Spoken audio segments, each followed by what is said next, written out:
All right, Joel Gausten here from joelgausten.com, coming to you from allergy season up here in New England. But the show must go on, especially since I've already postponed this once with my guest, and he's too good to stand up a second time. So, as you know, if you've been watching this channel, I've done a lot of New Jersey centric videos as of late. Wanted to keep that going and talk about my part of New Jersey, where I was raised, and somebody who was a big part of that history. It's my pleasure to welcome a longtime drummer, a veteran sound engineer, and also my one-time housemate, Mr. Mick LoMauro. Mick, good to see you, man. Good to be seen, Joel. And believe it or not, I am coming to you from my home office, which looks like the stage of CBGB's, but this was once your abode. So it is good to share space with you again, my friend. I kind of miss those late night conversations in the kitchen. So I hope this is reminiscent of those times and chats.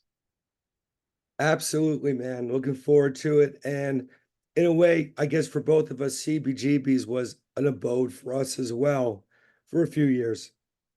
Oh, absolutely. It was kind of the not even kind of, it was absolutely the punk rock mecca of the East Coast. There are a few places of note, but I think wherever you go in the world, if you say those few letters together, it invokes this tangible feeling of being part of something. I mean, anybody who was punk rock dreamed of playing there, played there, got their start there, ended their careers there, got drunk there with Hilly, any of those things. So I thought it apropos to have it as a backdrop. Absolutely, man. Well, we've got a lot to get into. Your history goes back many, many years. Um, you and I first met, I think I was 13 going on 14. At that time, I was taking drum lessons at Sussex County Music on Route 23 in Hmm. Sussex, Jersey, a store that was owned by your wonderful parents. Yes, And sir. Yep. that's where you and I first met. So let's kind of start there because obviously I know your dad, Mike, is a fabulous drummer as well. Was it really your dad who kind of got the music bug growing inside of you? I I would guess so. Um, there are memories. There are pictures on my dad's wall at his abode in Florida of him in a wedding band, right, in the late '60s, early '70s, and they were kind of the A-lister of maybe like two different wedding venues. They were the house band, so to speak. So I literally grew up pre-memory living with music, right? So whatever the rehearsal schedule was, couldn't tell you, it doesn't matter. Um, I'd take naps on the couch while they were rehearsing. So music is literally in my blood. Um, Back in those days, uh, bands actually had a table. Wives were invited to those occasions. So, um, I can't speak directly for the number, but I am sure my mother had been to hundreds of weddings. um, and I am sure that in utero, I was at many, many a wedding. And then, of course, growing up, I had a matching tuxedo to my father's. It was it was silliness. Um, so just music is one of those things that has been um, an all-encompassing atmosphere, I think is probably the best term for it.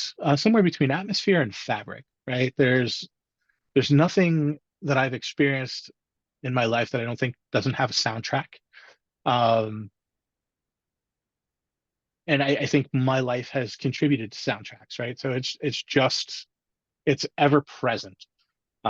Whether I'm actively listening to something or something's going on in my head, whatever, my brain, the ADD that exists is every song that's ever written anywhere is playing all at the same time. Just happens to be whatever jukebox I walk by, I sing or hum or gets rattled around in there for a couple of days. So, um, in large part, it's due to my father, right? He was the musician, and I grew up in it, literally in it. There's no better way to put it, really. So when did you become a participant yourself and perform as a member of a band? I think my first attempt at playing anything, right? Like a toddler just banging on things. That's pretty common. Be it somebody who's into music or somebody who's not. But I think the encouragement factor is really what made the difference. I was really never told to be quiet. My father was never told to be quiet. The baby's sleeping, right? Like I literally took naps in the same room. Um, so the conscious effort to become a musician, I think, started right around age 9, maybe. That's the number that's jumping out in my brain. That's where I think I consciously decided that I wanted to play drums like dad, right? Because that's the vision you have, right? Dad puts on his fancy suit and he grabs his sticks and his drums.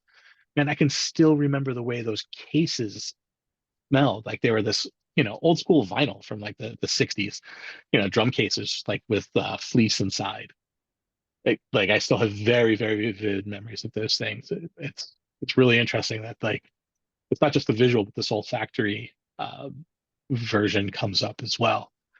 So yeah, probably yeah, 9 years old, I wanted to play.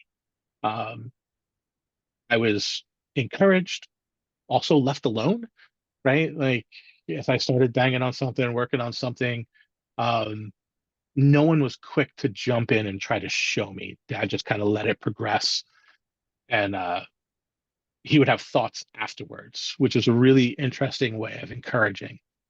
Um, Never take lessons on anything from your father. It's the whole the flashlight stupid kind of vibe. And my dad knew that. So there was never really we didn't sit down to do lessons. Sometimes we sat down to work out pieces. Sometimes we sat down to work out technique or whatever, where I was like, hey, I need a hand with this thing. It's not clicking. What's the thing that made it click for you? So, I know I'm jumping like straight into a progression from an easy question, but ADD brain will wander on these things. So Well, the first time I saw you play in a club had to have been 91. And if I'm not mistaken, that band was it Mr. Green Jeans? Was that the band it I'm was thinking? Miss it was Mr. Green Jeans with a J, so like denim. Um, and yeah, that was the first real project that did anything. Um, it was this really strange mishmash of characters of theater kids and band geeks and skater boys and I don't know. We had fallen in love with the ska craze, right? We were going to be a ska band, and the interesting thing, it kind of morphed into that. Actually, I have to dig a little further back. Um, we'd all gotten together one weekend, the very early formation of the band. Jason Schmidt, who is on the West Coast, he is a movie and TV uh, audio producer and mixologist and things of that nature. Um, it was kind of his impetus to put the band together, and we all got together and we watched the movie The Commitments, which it's one of those movies as a musician you should watch if you haven't. I know you have a really wide breadth of music and movie institutional knowledge, so I appreciate you for that. It is ever as important as the Spinal Taps and the A Mighty Wind and all of those funny gang type movies, right? Um, and because we were this pretty much dysfunctional family of sorts, right, varying in age at the time, from 21, 22, all the way down to 14. I think it was my younger brother. And maybe even James Dow was like in that age round range too, 13, 14. So like freshman in high school kind of vibe. But yeah, so we started out as like that, a little bit of funk, a little bit of soul. Um, a few of the members were listening to the Boss Tones. We're like, geez, we've got all the instrumentation, all the vocal ability to be a ska band too. So like nothing was out of reach for us really, um, other than maybe our physical ability with the instruments. But musicality, we're just like, oh yeah, we like this stuff. We have all the people to do that thing, so we could, and we did. And some of it was great, some of it was horrible. Somewhere I have master tapes of that. Um, Sitting on a server somewhere. I digitized. I got a random call going back to the store. I got a random call one day at the shop. Um, and I was like, "Hey, is Mick there? I have this tape in my hand that's labeled Mr. Green Jeans." I'm like, what? What do you? How? You know, because this is a decade and change later, and somebody had bought the studio that we had recorded at, and all the master tapes were in a locker, and he had the original DAT and was kind enough to mail it to me. Like this 4 song demo, right? Because we all did demos back then because we didn't know what the hell else to do with ourselves and what money we could scrounge up from the couch cushions and birthday funds and such. So I got the DAT tape, I transferred it over to CD, threw it into digital, and it lives somewhere on a Reddit server or something. It's I don't know if it's searchable, but um, I'll treat you to it one day. Remind me, I'll try to dig it up. But yeah, 90, yeah, that 91-ish area was probably the first time I was really playing clubs, getting screwed by club owners, getting drunk in a bar legally. Um, all of those good things that come with being a musician and all the fun of it. And I wouldn't trade any of it for anything. Really wouldn't. I wouldn't either because this point in time is truly my entry point into the whole scene in Jersey. Right. As I got older, as you know, I'm doing a series with Emilio from the Mhm. Pipeline. That came later. My real entry point was this period of time. To the viewer, Mick can absolutely confirm that I had hair down to here at that point as well. Uh, True story. I had one of those weird like side shave top of the head ponytail things. I don't know what the hell I was thinking, but it was 91, so whatever. it was a very strange time. Um, but it was a great time because, as I said, that's when I started seeing local bands, including Mr. Green Jeans. And as a matter of fact, I think I may have a demo as well somewhere here in a box. I got to go through it. I found a bunch of Club Kicks recordings not too Oh long ago. wow. So it might be in there somewhere. So I'll keep you posted. But it was you guys, of course, Flatus were Mhm. always around. We'll get into that a bit later. Um, Rasputin featuring the great Mike Lawler, Sussex County mainstay, great human Yep. being, a guitar teacher at Sussex County Music. So I had Diane Kamikaze on a few weeks back, and we got into talking about hubs. When scenes had hubs where people can gather and meet and network and start bands. And for many people, Sussex County Music, particularly in the early 90s, was that hub. Obviously, it's where I met you, it's where I met Mike.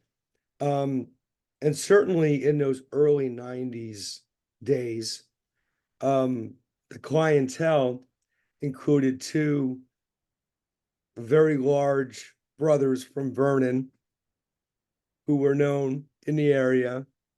Um, Obviously, that's Doyle and Jerry. I know they were regular customers there. And you ended up having, a pretty good relationship with those guys for a while, right? Yeah. just because I didn't treat them like anything special, right? Like I knew who they were. Um, Everybody knew who they were, right? Like those guys are just larger than life, not only physically, but just when either one of them walks into a room, right? Like you can feel that presence. They take up a lot of space, but not in a bad way. They just they fill the room with personality and life. Um, and I think the world knows who they are, right? It's Jerry and Mo and Doyle Caiafa. So I think that a little bit of an Italian connection, right? That familial vibe. So when they walked into the store the first time, like I treated them well. I treated them like family, like we always did whenever anybody walked into the store, but it wasn't over the top. And I think they really enjoyed that they were just kind of treated not like everybody else in a way that is customer based, but everybody else in a way that's family based. And Jerry got along so well with my dad. My dad made fun of him. He's like, God, that guy's so freaking loud. I'm like, he worked in a machine shop and played guitar all his life. What do you want? Um, they were really loyal customers. Jerry would come in and just write a check, right? That was his whole thing. He didn't want credit at the store, so he would walk in and he would write a check for whatever thousands of dollars, right? Whether it's $1,000, $2,000, doesn't matter. You're like, look, my guys are going to come in. They're going to want stuff. They're going to say, put it on my tab. So here's a check to cover it in advance. The world loves a prepaid customer. But it also led to a long-term friendship. Like, even if I see those guys now, they'll still stop whatever they're doing and yell out to say hello and ask about the family and the folks and all that good stuff. Um, yeah, I took care of some of Doyle's guitars that he had issues with electronically, some of Jerry's basses, same thing. I did some setup work and just general housekeeping when they were trying to get the thing back off the ground, right? Because there was always a push for them to do something back then. Um, Christ the Conqueror happened, didn't happen well. We all kind of know that thing because they couldn't stop. You can't stop when you're a musician. You can't stop when you're that kind of musician where you're focused on this thing, right? This creation, this being that you've breathed life into. And there was no way they were ever going to stop. And they're not going to stop, right? They're a living legacy. And just love this people. Been to barbecues. They were at my parents' house for barbecues way in the back, way in those days. God, what was it, 94-ish, I want to say. Uh, You know, just invited them. They came by casually, grabbed a burger, were loud for 5 minutes, went on their merry way kind of thing. Um, there's there's some stories that I never signed an NDA. So I get this phone call one day at the store, and it's Jerry, and I have to hold the phone like way out here. Hey, Mick, what can I do for you, Jerry? I need to record something like this week. It's Tuesday, by the way. I'm like, what are you talking about? You need to record this week. He's like, I know you know somebody. Call me back. And he just hangs up the phone. Like, what- and stuttering like this for a moment, trying to collect my thoughts and figure it out. And like, okay, there's only one place I can call that will do this because they're as ridiculous as we are. So I give the late great Tim Gillis a call at Big Blue Meanie. They're in a house in Hackensack, like a 5-bedroom house in Hackensack. And studio's like in the basement and living room. You remember, I'm sure you were there once or twice. So I call up Tim, like, and Tim's almost as loud as Jerry, so I only have to hold the phone, you know, half as far away. Like, Tim, I got this. This is crazy. I need to bring the Misfits in this week. He's like, Mick, it's fucking Tuesday. And I know, brother. What do you got? Like, get everybody here Friday morning. I'm like, okay, we're gonna do 2 or 3 songs, whatever it was, on a Friday morning. Call Jerry back. I'm like, Jerry, Friday morning, the only time. Don't care. He's like, great, come pick me up at the factory. Like now I'm the chauffeur. And of course, Thursday night, like 10 o'clock, he calls me. He's like, Mick, God doesn't have any cymbals. They're in road cases in Guam. But it doesn't freaking matter right now. So on this recording are my cymbals, my snare drum. Um, Jerry and Doyle both had like smaller rigs that we got there. We loaded into the old Flatus touring van, the big red monster. Cruise down the Hackensack. We do the Monster Mash and the New York Rangers song, which the New York Rangers decided they didn't want to use. Um, and I'm on both of those, like background vocals and everything, and it's like my cymbals and stuff. So I hear it every once in a while, like these weird punk rock Mageddon kind of things, and I get to smile and laugh because we'll get into my engineering stuff later, but I can hear my voice, right? I know what I sound like. So I can hear myself on those records, uncredited, but I do have a picture of myself, Jerry Only, Dr. Chud, and Michael Ward standing together in the kitchen in Hackensack, like a little, old school 5x7, snap of that uh, that I cherish, right? And like me and Mike Ward and a few of the other guys from those Black Punked days laugh about it because like there are some in and outs, right? Jerry from the Fiends was like in and out that day because best friends. He was like within walking distance. You know, just sheer craziness with those guys. Love them to death. My brother and I went to see them at Starland Ballroom bunch of years ago, maybe 10-ish years ago, something like that. I think Flatus was even on the bill. Uh, and more craziness happened that day. Like I ended up talking to the sound guy a little bit. I was like, oh yeah, it's my old band. Like I've known the Misfits forever. He invites me up to like on the sound deck. And we're hanging out and we're chatting about just how freaking loud those guys are and like the nightmare that it can be and just sound guy bullshit. And they hit the stage, the big 1 2 3 4, the guitars and bass in your face, more kick and snare drum than the world knows what to do with in any mix. And Joey, the sound guy's like, hey man, I gotta take a leak. I'll be right back. He never came back. I mixed the entire show, got a couple of free beers. Bizarre set of circumstances that led me there. I think he just didn't want to do it. Like I don't know. Right. I'm like, what a great notch in my belt for my engineering career. Uh, don't care if anybody believes the story or not. It's 100% true. End of the night, my brother and I are hanging back because like all these kids are getting their autographs, right? Like and it's literally like a bunch of teeny boppers. It's like 13-year-olds through 19 with their moms like holding their shoulders, doing that whole thing. Jerry looks up, catches my eye, catches my brother's eye. Mick, Bob, how the hell are you? How's your mom? How's your family? How's the store? Like, just the way they are. Yeah. And we're purposely hanging back to let the kids enjoy their experience. It was the little meet and greet at the lip of the stage because I knew that that's the kind of thing that Jerry would do. And he didn't disappoint. So we walked up, we shook hands, just wanted to say hello, love you to death, and we'll see you in another 10 years or whatever it was that we said at the end of the night. That's my long rambling story of the brothers Kayafa. Excellent. Excellent. And yeah, they're still earning a few meals out of that band. Just a couple, completely full stadiums on either coast. Brilliant for them. Love it.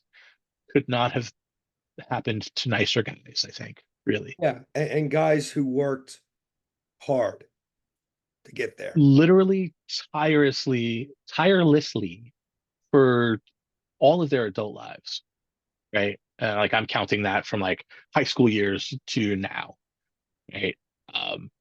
Little breaks here and there, but never waning, never losing focus on that goal of being this larger than life thing for everybody, not just themselves.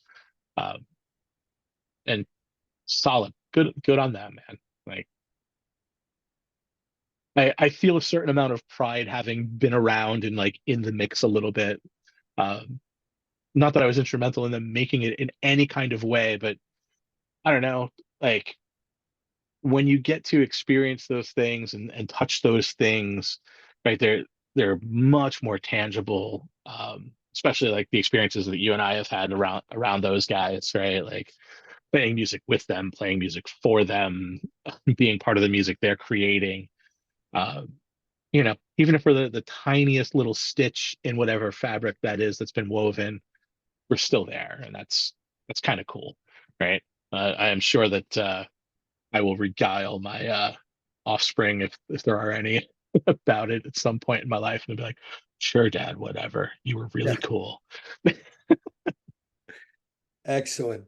Um, so staying in that early 90s Mhm. era, um, let's talk about venues that were around back then. Um, a few that stick out for me, obviously, the Rusty Nail and Parsippany. We both Mhm. played there. Um, Ashley's in Greenville, New York, which became Club Kicks. Um, and of course, there's the pipeline and connections, and we'll get to that. But even locally, the Hound and Hare on 23 Yeah, was a big one. yeah, yeah. All the open mics. Um, I just threw a bunch of names at you, but which ones really left an impact for you during that time? It was all of them, right? So we can go back even a little bit further. The one you didn't mention, um, probably because it was a pay to play venue, was Obsessions, right? Um, and it was the biggest room of them all, Right. for us, right? As kids who wanted to play the big club, right? And we got our valuable lessons there. We learned what it was like to get screwed. We learned what it was like to play on a big stage. We learned what it was like to deal with a mostly professional sound man. Um, I have Greg stories later on. Um, we learned, to make flyers. We learned to hawk our wares, right? So that was the first place. Um, we did a I did a bunch of private parties with Mr. Green Jeans, but all those venues, man, that was the thing. But the ones you mostly honed in on were Sussex County. Um, we'll even count Ashley's as like the edge of Sussex County, even though it was like Greenville, New York, but that was still kind of our orbit, right? So Hound and Hare was amazing, because that guy in the early days, it was a different owner when it first was going on. He didn't care. He just kind of let things happen, and it was a hotbed for anyone within 25 miles. So you had a lot of like Bergen County folks who came up. Um, who was it? It was the Four Men and a Donkey, who then later became the Kind. So Kevin Lockeruba, Sam McGill, Tommy, yeah. Um, uh, Joe, what the hell was Joe's last name? I loved him. Kind of looked like Elvis Costello with the horn rimmed glasses. He had that kind of vibe. And Art, who was the superintendent of Sussex schools at the time, harmonica player, vocalist. But these cats kind of like came from around, right? Tommy was from Lincoln Park area. Um, Sam and family were from up here.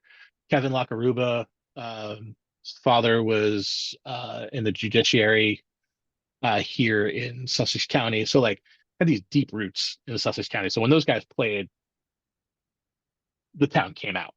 Um, and then to be able to play with those guys, right? The open mic night format where you could just pop up and do a thing, whether you were one person who played poorly or played amazingly well.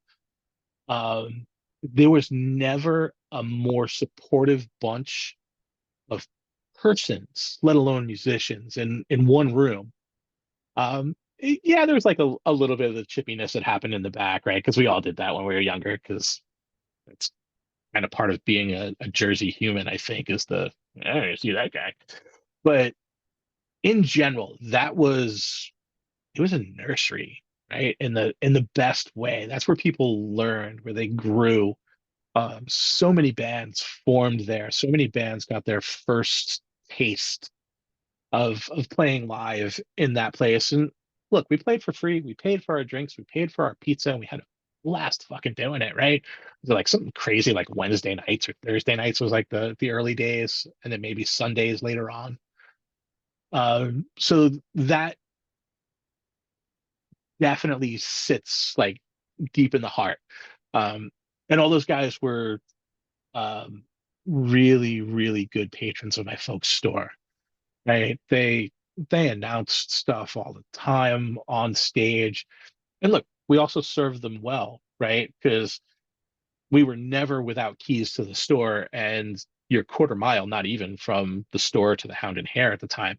So if something went sideways, Hmm. my mom or dad were there, I was there, my younger brother was there. We could hop in the car or grab somebody to put us in a car and go get whatever it was that went sideways, whether it was a drum head or a pack of strings or whatever.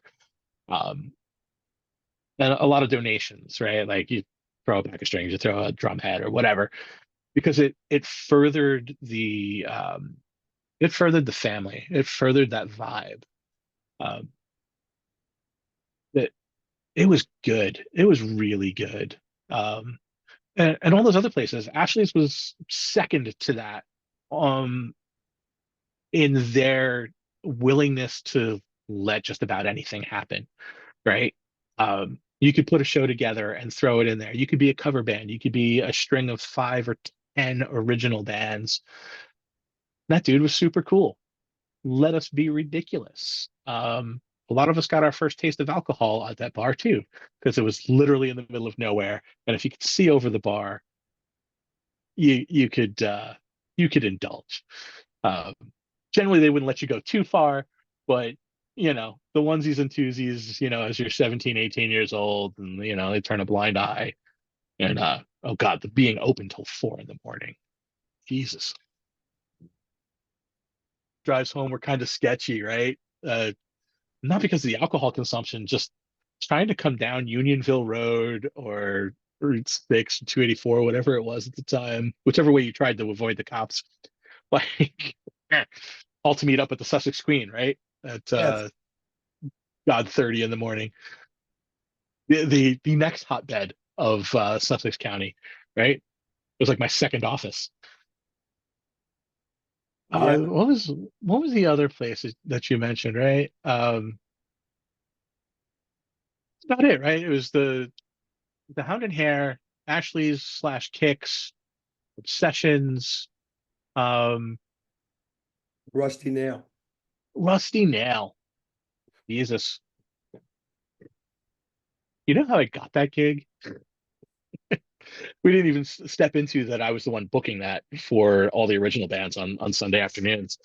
But Mr. Green Jeans played a talent show, Battle of the Bands in Parsippany.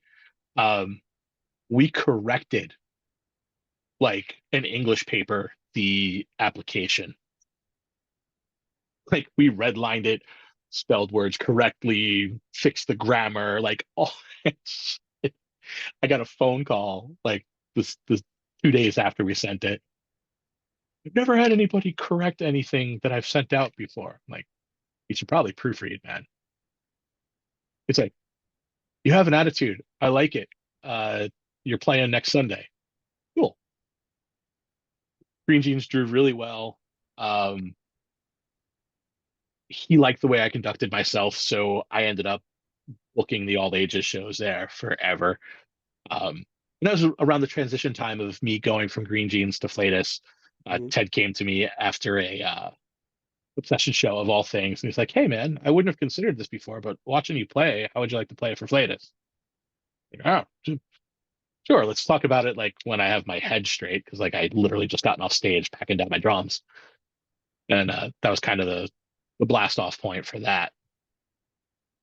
God, what a twisted overlapping life and career, right? It's just one thing just kind of led to the other. There's a big gap coming up, but yeah, that was my start in Flatus was in that like 92-ish world, 92, 93.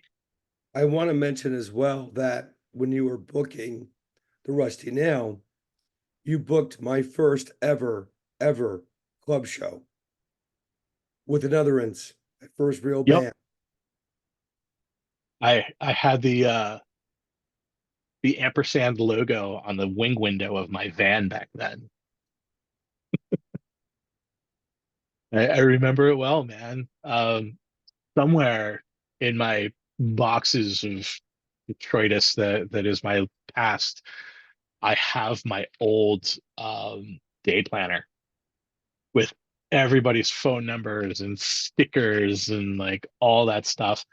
Um, it, just seeing like Mind Eraser and was it Rubber Soul? Uh, God, the tons of bands that we had come through there. It was like kind of the who's who of was coming up in North Jersey, came through those doors. Um, uh, Scooby Groove, Yes. one of the most amazing drummers I had ever seen in my life. Who the hell else? Steelgrass uh, One I was Alan Bowers on drums there. number one IL. Oh yes, yes, yes. You know, we had like all the punks, right? We had the Blanks, we had Oxblood, Head Wound, Niblick. Like I did a couple of those like full on Jersey punk and oi shows in the early days. I think you were at most of those. You were just about at every show at the Nail. Like after you got a taste of that, you're like, oh, this is I need to be in this. Yep. Uh, which was a great thing to see, you know, having run parallel to your life for all those years, and being involved either directly or indirectly, right? Like getting to see you grow up, it's kind of funny, right? Like as we're both uh, adults with lives and pasts and histories that are storied at this point, you know, two guys with gray beards staring at each other, and I get to say I watched you grow up. Um, it is truth. I got to watch a lot of people grow up, uh, just in age and in musicality and in becoming human. Uh, yeah, just such good times, man. Such good stuff. Really good stuff. I Absolutely. miss those days. I wouldn't trade them for anything. I don't think I would repeat them. Well, I'm saying I have allergies, but this is what happens when you try to repeat something from the past. I'll leave it Yeah, that. I'll put it that way. yeah.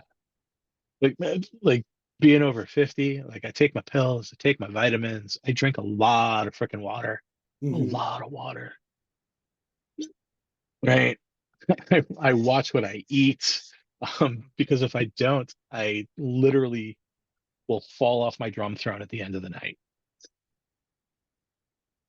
And it has happened as I've like tried to navigate being the still 20 something in my brain driving a 52-year-old bus. It's just it's fun. We can dig a little further into that later. Um, but yeah, Flatus was at 92 World. That's when I joined. Um, couple of records, couple of singles, um, Cardboard Cutout and Tower Records in Japan. A bunch of touring. That's where I cut. That's where I got my touring chops. Um, God, that was a tight freaking band. Oh yeah. Jesus. Oh yeah. For for all the nobody ever really saw the inner workings, right? So there's always like a little bit of internet. You had three really big personalities in that band. Um, most of us type A. So um, I knew when I joined kind of what I was joining because I knew Ted from town, right? Like just around. So I kind of knew his vibe. I knew what I was getting into when I did it, and I did it because I liked the music. I liked Ted. I even liked Joe originally, the original guitarist. Well, I think he was like the third guitarist, but the one that I knew, Joe Sarin back then.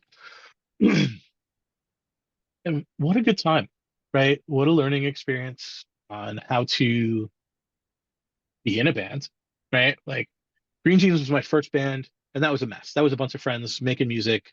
We were really good at it for a while until we weren't, and it stopped. It couldn't happen anymore.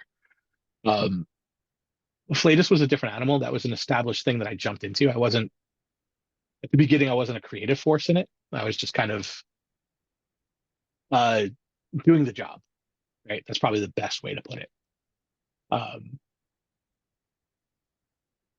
and what a good time! And like learning that stuff and like figuring out those songs and um, looking back, combating my ADD. Like I used to have a notepad next to the drum set that I laid down, and like I had, for better, for lack of a better term, I had sketches of the songs, like how many times through this, how many times through that riff, chorus, like that kind of thing. Right? It wasn't notated. It was just literally verbal cues on paper, but like I had down by my hi hat, so I knew what the hell was going on. Um, because learning albums worth of materials to be able to play a show, right? Like a 45-minute set for Flatus was 18 songs. That's a shit ton of songs to learn in like 2 months with like one practice a week kind of thing. Um, Pulled it off. It wasn't perfect. Later on, we were damn close to perfect. And I think the vision got lost a little bit um, internally, right? Where I would make the tiniest of flub that nobody on the planet would hear except for the three guys standing on stage, right? And or Gene would make the tiniest of flub when Gene was in the band, and dude, even Ted made mistakes, right? Like none of them were obvious. None of them were obvious to anybody standing outside the band or anybody who didn't produce the music, right? Like these were missed 16th note, dude, like silliness. Um, Nothing that was like set ending or song ending or crashing and burning. And the amount of heat that would come back sometimes for those things like made it frustrating near the end. Um, till that faithful day coming back from either I think it was Michigan. We had played no Indiana. We had gone out to play with migraines, right? Do like one of our weekend tours, drive out Thursday, play Friday, two on Saturday, one on Sunday, drive home like the middle of the night kind of thing. And Ted and I are chatting in the front seat about the possibilities of, touring Japan and things, because that's when Have It Your, not Have It Your Way, but I think Oral Fixations was doing well in Japan, right? Like it had a bit of a cult following. It was literally in Tower Records. There was a 5-foot cardboard cutout of the three of us, that internal picture from that record. And Ted just looks over at me. He's like, "Hey, I don't think we can work together anymore." And I looked at him. I said, "You're right." I'm driving. Gene's snoring in the back of the van. It's like, yeah, man, you're right. So here's the deal. It was like November, like right around, like just before Thanksgiving. I'm like, here's the deal. I will finish out till January, and then I'm done. I will walk away with a smile on my face, right? Like we've had our differences, but this has been a really good run. Thank you very much. Right, like we parted ways very amicably. Like Ted and I still like shake hands when we see each other. Sometimes we reminisce of some of those old tour stories or whatever. But yeah, that's how it ended. I handed a pair of sticks to Joe Dorier on that last show. I think he played the last song, maybe, or came up and played a couple songs, something like that. I was thinking it was the Connections, like my last show. I was somewhere around show 400 with the band at the time, and yeah, I just kind of ceremoniously handed a pair of sticks over my arm to Joe and parted ways. I had already started another band at that time, but I'll let you ask questions to kind of lead the thing where you want to go. I'm kind of rambling, so. Well, you mentioned just under 400 shows, and Mhm. that's an important thing to discuss when it comes to Flatus, because there were a lot of bands in the mid 90s in Jersey. You know, um, I had mine. There was a bunch of bands putting out records, playing shows in Jersey or in New York, or maybe we'd be really adventurous and we go to Connecticut for a weekend.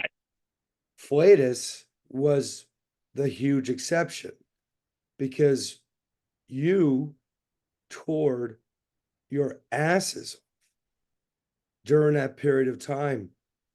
And it was a very unique thing because who were our contemporaries? The Headache Records guys. They were going to go off for a month and tour. So Flatus, very much to the band's credit, was the band that kind of took Jersey and brought it on the road and kind of gave people New Jersey across the country. So I would Absolutely. imagine there's more than a few beautiful memories and frightening memories from all those times on the road. Absolutely, man. So I can tell you that we almost couldn't go anywhere without finding Jersey. So um, middle of Nebraska, right? And so this is the infancy of cell phones. So we weren't using cell phones to make phone calls.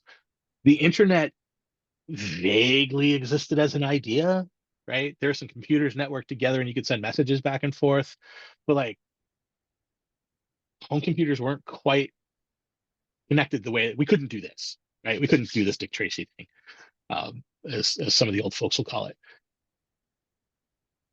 There was a magazine. I know you're familiar with it. Most folks who are going to be watching this know Book Your Own Fucking Life, right? It was a newsprint magazine that was borderline a telephone directory, right? You had PO boxes, home addresses, and phone numbers of people from 6 months ago who were booking shows, right? And Ted would diligently make these phone calls and get us bookings, and they would get screwed up, and like the phone would no longer be accessible. We'd roll into town, and the club was bulldozed, like crazy shit.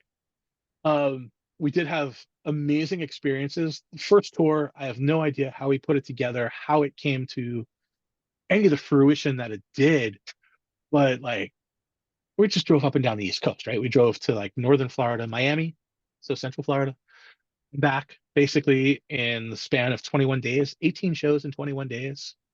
And some of those shows included Shudder to Think, The Dam Builders, Velocity Girl, et cetera, et cetera. Um, I think that was probably the most formative 21 days of my life, right? Like that solidified me as like I can be a musician, I can travel, I can play, I can have fun, all those things, right? That little bit of freedom too.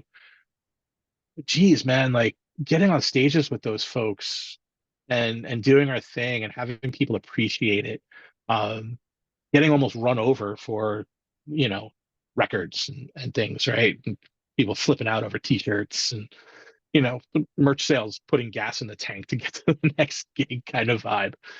It was flipping great, man. And like you said, also some of the most scary things happened. Um, I think it was maybe tour number three in that range, like full full scale tour, right? We were out on the West Coast, meeting up with our buddies Elmer and I can't remember the other band. Just flew out of my brain. Doesn't matter. Our boys from Washington State, and we're gonna do a matinee. So there's like this Sunday thing that happens in like an old movie theater, right? All the seats were gone, floor is raked, so you had a nice big stage, play a great show, and the guy's like, "Hey, there's a bowling alley There's $3 pitchers of beer, and you give the DJ $5 and he'll play your record. How do you how do you not do that? So 3 bands, 3 vans, boom, bowling alley, and we're having a blast. We played a very dangerous game, kids, called the Never Ending Beer, because they give you your pitcher of beer, and they give you like the little Tony Rocks glass kind of thing, because they didn't want you drinking out of the pitchers. So you pour yourself a glass of beer, drink your beer. Problem is, when you're standing around a circle of 4 or 5 guys who are a little mischievous, and you're having a conversation, and you're concentrating on the conversation, and the guy next to you fills your cup, and you're mindlessly drinking your cup, and it never ends. But you catch on and you do it to the next guy or somebody. So we're all flipping more than half drunk. We're pretty drunk, bowling, being rowdy, having a good time. I go to the bar, grab pitcher of beer. Somebody walks up next to me.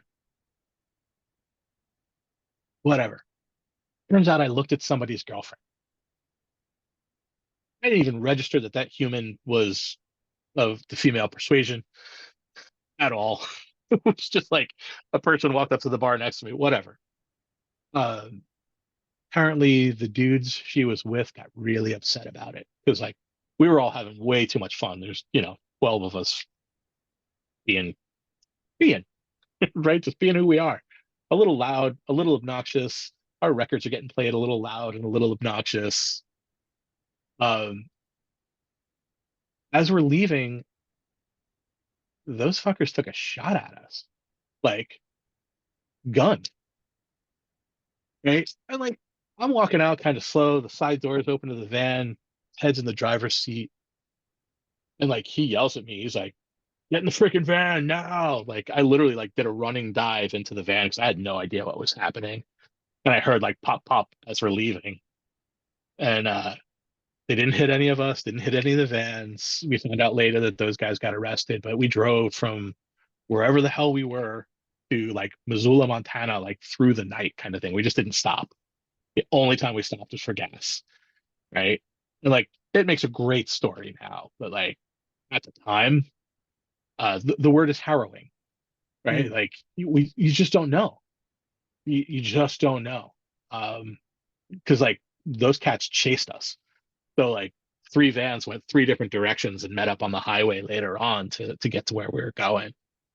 But yeah, that's probably the most insane thing that's like happened to me at all in any of my travels. I don't wish that fear on anyone. Like that's just I tell it with like a little tongue in cheek and a little bit of humor now, but like yeah, fucking scary. Really fucking scary at the time. Ah, boring. And these are parts of the reasons why I say I will never trade the experiences, but I don't think I would ever do them again. Yeah. Not that way. The way I travel now is a far cry from those days. Right. Right. Well, while you guys were on the road doing your thing, and of course, when you came back, there was a lot happening in Jersey, mid to late 90s. Hmm. Uh, I would say, obviously that was my era as well, but that was really kind of the peak of the pipeline as Yeah, the, premier punk venue in New Jersey. Those were the days when Anthony Trance was booking those shows. You and I played a lot of those shows. We may or may not for have gotten certain. into some trouble there a few times, but we won't get into that. For Um, certain. but I gotta ask you because obviously the pipeline comes up quite a bit, especially as I do these more New Jersey centric videos. Um, what are some memories that you still hold dear from that place? I mean, you've got a nice two-parter out with Emilio. Um, and it wasn't just the place, right? It was it was that extension of a friendly hand, a warm heart, right? Um, Emilio had that. He had that. It bordered on fatherly. I would say he was more the cool uncle, right? Who almost never got frazzled or riled, right? He was very centered, very planted, um, and exuded that. But amidst pure chaos, there was always this quiet strength coming from Emilio. Mm. And it wasn't just his, he shared it. Um, not trying to get into too much woo, but he made sure that his calm energy was the thing that went forward. Um, so could he take care of himself? Sure. Did I see him get excited a couple times? Yes. Um, I was there a lot, but that strength, that calmness, that the power that comes with that was the heartbeat of the pipeline, right? Um, he was the cool uncle who was going to show you the right way to do things, or at least the way that he learned that was right. And it always felt right when he had words to say or share with you. Um, there was never any kind of deceit or scam, or like you never felt like there was something behind it other than truth and love, right? And didn't matter what genre of music, it didn't matter race, color, creed, religion, belief system, what have you. He showed everybody the same love. Always showed everybody the same love, always showed everybody the same respect. And in being that example, I think he showed a lot of uh, young folks at the time, me included, you included, how to be that, or how to embrace that to some degree. So that is my fondest memory of the pipeline is Emilio. Um, that uh, Harkening back to earlier in the conversation, that was a hub, right? Mm. Pipeline was definitely a hub, and Emilio was definitely the axle on which that that hub revolved.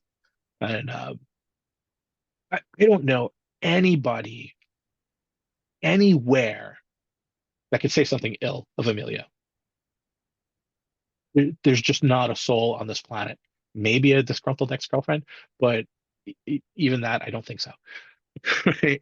But like, just salt of the earth kind of guy. Um, yeah, great shows. Always tried to do the right thing. Always open to the community. And it didn't matter what community, just the community, communities, plural, right? Like, just overly welcoming, almost to his own detriment. But that's in his stories to tell, right? On occasion, he had those issues, right? Um, but he also wasn't afraid to have those conversations with those people. So good on him. I am so glad that he is still a Jersey guy. And goddamn, am I so glad to have been a part of that era in in our music history, anyway. Mm. Well, I'm glad you mentioned that he's still around because when you talk about, for example, the Rusty Nail or a lot of the fellas who'd go out and do the Hound and Hare or Ashley's, a lot of people are still around and Mhm. still very tight. And having lived on both coasts now, having lived in different parts of the country, having traveled the country uh, pretty extensively for decades, I can tell you that is such a Jersey thing. It really is, culturally Yeah, speaking. yeah. Um, Having been back and forth across the U.S. a bunch of times, um, literally a different state almost every night on some of those Flatus tours. Um, there is something really specific and completely special about uh, the the Jersey kind of love that exists, right? And the Jersey snark, which is also love, um, but it is uniquely New Jersey. Um, New York has its own, but eh, folks say Philly is the city of brotherly love. Jersey is the state of community love. It really is. In any art form that exists here, the support from each other and crossing over art forms is just phenomenal, right? And that's like I got to spend a little time in California. I got to spend a little time in Minnesota and Chicago, and while those scenes were great, right? Like those kids were supportive. I think the support and genuine love are two different things, right? You can support somebody and maybe not necessarily have love for them, right? Or it's a very tertiary level of love, where like you buy the music or you go to the show um, because you feel entertained, right? Maybe that's not necessarily entitled, but you feel something. But the network, the fabric, again, I have to lean back on that, like that tight weave that exists in Jersey is definitely unique. And we saw it traveling the country, right? I told you, almost everywhere that we went, we found Jersey. And what I mean by that is Jersey people are flipping everywhere. They visit everywhere, they move everywhere, and they will come see you just because you're from Jersey and they want to feel a little piece of that again, right? So they moved to Kansas for a job and we ran into them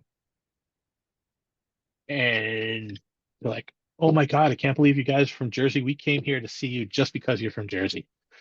And you try to play the 6 degrees of Kevin Bacon or the 6 degrees of yourself when you're sitting chatting in those uh,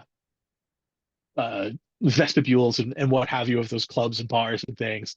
And you eventually find you've been to the same place. Like you've been to that diner on, Route whatever. You've been to White Manna, you've been to the White Rose or whatever it is. You find some common thing and you skip from there. And yeah, it's fantastic. There's, it's a thing. And, as cliche as it might be, it's a Jersey thing. Um, it is, man. There's there's a lot of good blood here. A lot of good blood. Yeah, a lot of friendships, a lot of heart in those friendships.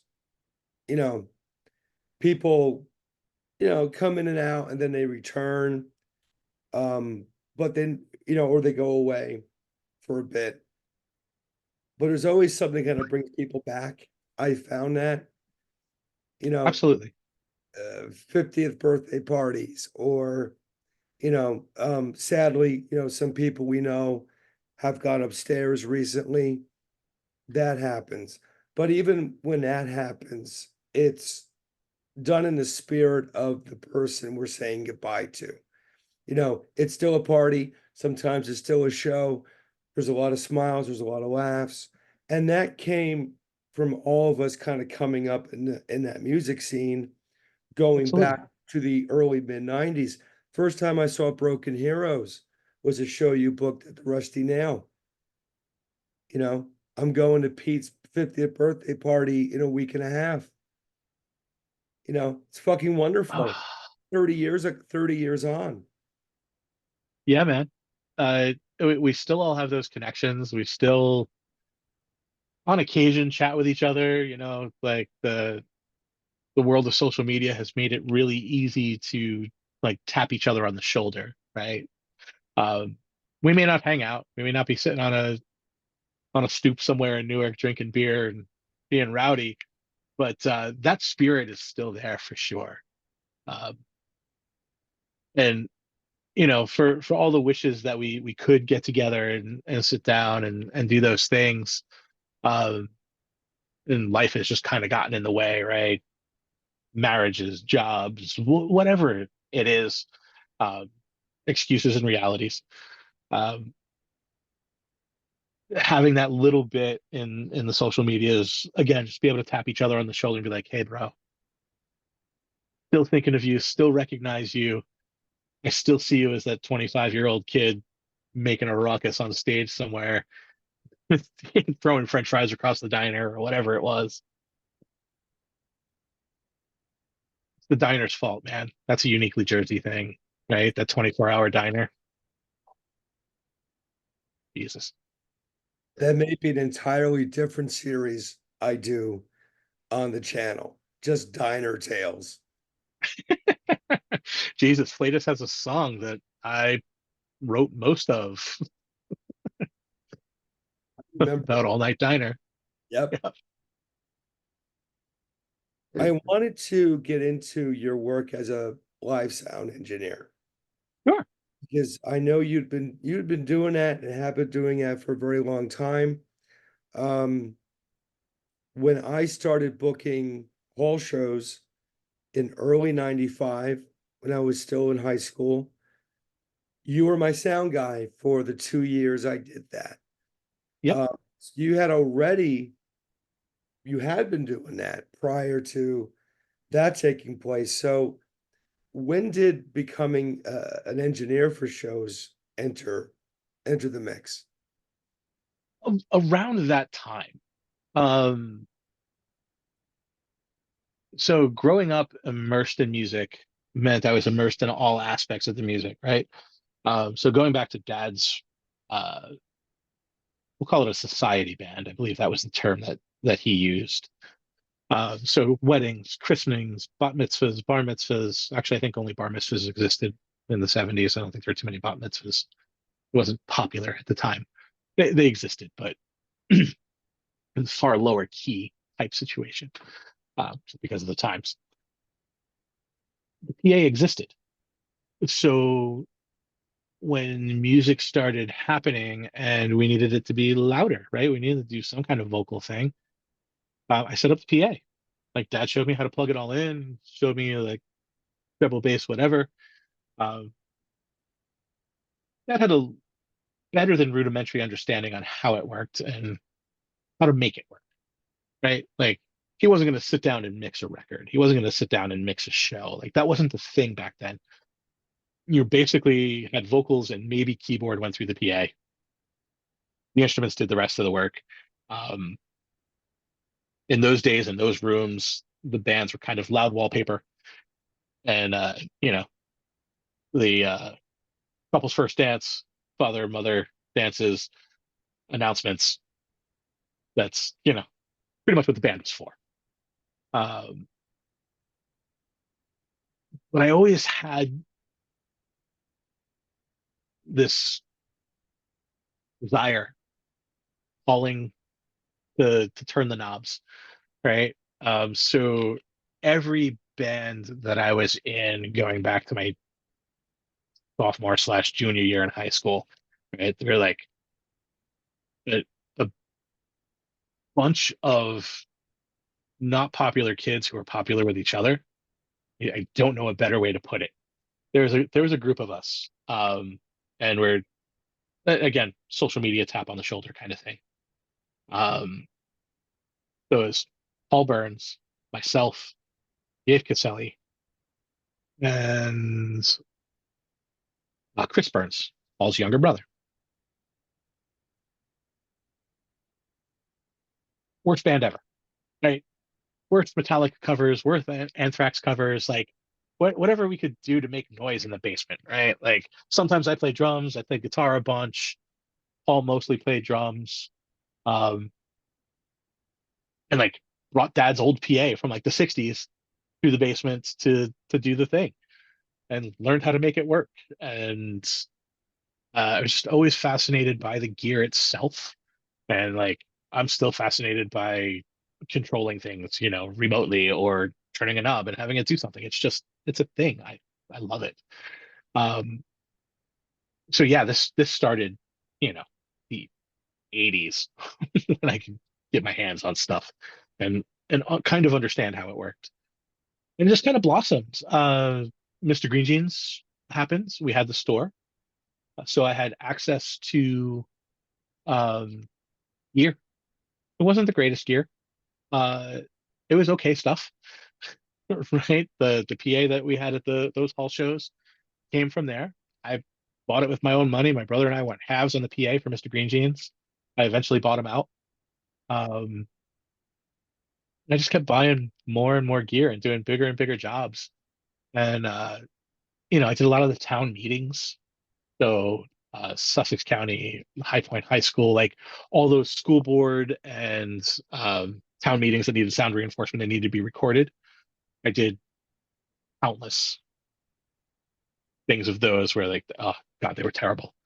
But that was my first venture into corporate AV. One day I get a phone call. I don't know how my number got out there, but I ended up working for a band called Mac Daddy at the time in Hoboken. I got a call from their management company, 107 Productions, uh, which at the time was owned and run by Michael Arbini. And there should be like a little bell going off in your brain on that name. Michael Arbini is the drummer for Taiketo. Hmm. Um, so I'm working for this band, making good money, and like other bands see you, and now we're trading phone numbers, and so I got a lot of work in that world, and it's really strange. Jersey, fucking Jersey. Uh, the band changed names, switching some members around, and this really, really short bass player shows up one night. I mean, like he's 5 foot tall. Doesn't really like kind of looks familiar, but not really. Like whatever. We're all hired guns, right? Like everybody's trying to put the $200 in their pocket for the night and have it be good. Like the third gig, I'm like, dude, why do you look familiar? Like where you been? Like I know your face. Like there's something about you. And it's like, oh yeah, man. It's like I teach music here and there. I'm like, yeah, I've never been to those places. It's like, oh yeah. Like 4 months ago, I just got off tour with Lita Ford. It's JD, who is now playing with Zach Wild, was playing in a top 40 cover band in Hoboken and down the shore, um, along with PJ Farley from Trickster. Hmm. Like all those cats, a lot of those 80s dudes just landed in Jersey, picked up gigs with cover bands, made ends meet, put bands back together later, like all that stuff. So yeah, it's been insane. I've had such an amazing life, right? I have to be thankful that I had supportive folks who let me do what I wanted to do, who gave me encouragement, gave me warnings. I have mixed everybody from like uh, Alan Holdsworth to um, that Velocity Girl gig. I ended up mixing front of house because they didn't have their own front of house guy, and the house guy had to mix monitors for them because he was a diva, right? But like, yeah, that mixed career ended up, God, everywhere. I didn't travel far and wide, but I got some cool stuff under my belt, man. Um, like ska legends, high tasters, slackers I've toured with a few times, short tours, but I am, you know, their number two guy, right? Their regular guy and I are best buds. Their tour manager and I are best friends. Uh, and it was just like a random thing, I met those guys, and it's been fantastic. Um, God, actually, I could go through. God, I did monitors for the Fix. Believe it or not, I have a list over here. Newfound Glory. In the very early days, do you remember them playing the benefit concert for our buddy Steve at the castle? Was that like early 2000s? Probably. Um, yeah, because that was still like Flatus days, right? So they hadn't made it as Newfound Glory yet. They're still touring in a converted U-Haul or a Ryder truck or something of that nature. I get a call at like 7 in the morning from the owner of the castle. Like, Mick, why is there a band sleeping on top of their van in my parking lot? I'm like, I don't know, but I'm going to be there in like an hour or two and I'll sort it all out for you. Because we were running Steve Miller, super tall, lanky kid, just friend of the scene, ended up becoming a really amazing photographer. It does like weddings and things like that now. I think he had been like hit by a car in a parking lot or something and needed some help with the medical bill. So he threw like this big concert at the castle for him. And like, yeah, those kids just showed up out of nowhere. They heard that the show was happening from like, you know, Punks R Us or something. I don't know what the, the deal was. We found a place for them on the bill. Um, and they were fantastic. And I ran into those guys like a bunch of years later at a trade show, the NAMM show in California. Uh, the drummer was endorsing microphones that were like literally just across the aisle from my manufacturer that I was representing at the time. Like I walk across and like got behind because like when you've been to those shows, you kind of know your way around. So I got like kind of behind the booth and like pat them on the shoulder and like, hey, bro. And he turns around, he looks at me, he's like, bro, I'm like, you actually recognize me? He's like, I was just talking to the guys in the band 3 days ago about you putting us on that bill at the castle. Like we had so much fun at that show, blah, blah, blah, blah, blah. I think that was Tombstone Brawlers days. So it was like, yeah, that had to be like 95-ish. Yeah, because it was like early Tombstone Brawlers. Well, what about the fact that when you and I were playing the pipeline, you were in Flatus, I had to have been in Squiggy. Yeah, Um, we were playing with the Rodneys, half of whom became My Chemical Fucking Romance. yeah. I mean, One of those guys hit on my ex-wife while we were still together when he was working at the Cheesecake Factory. Like I had to call him. I'm like, bro, like, why are you hitting on my wife, man? Oh, I'm so sorry. But yeah, the the bubbling that has come out of this scene, with that whole oh God. I have never, except for about a stint of 6 months, I have never not made a living in music and audio. Yeah, since 19 summer of 1989. I have made my living in music and audio to this day. But whether it was freelancing as an engineer, doing concerts, corporate gigs, whatever, um, selling musical merchandise for my folk store, Guitar Center, uh, working for major manufacturers. Yeah, the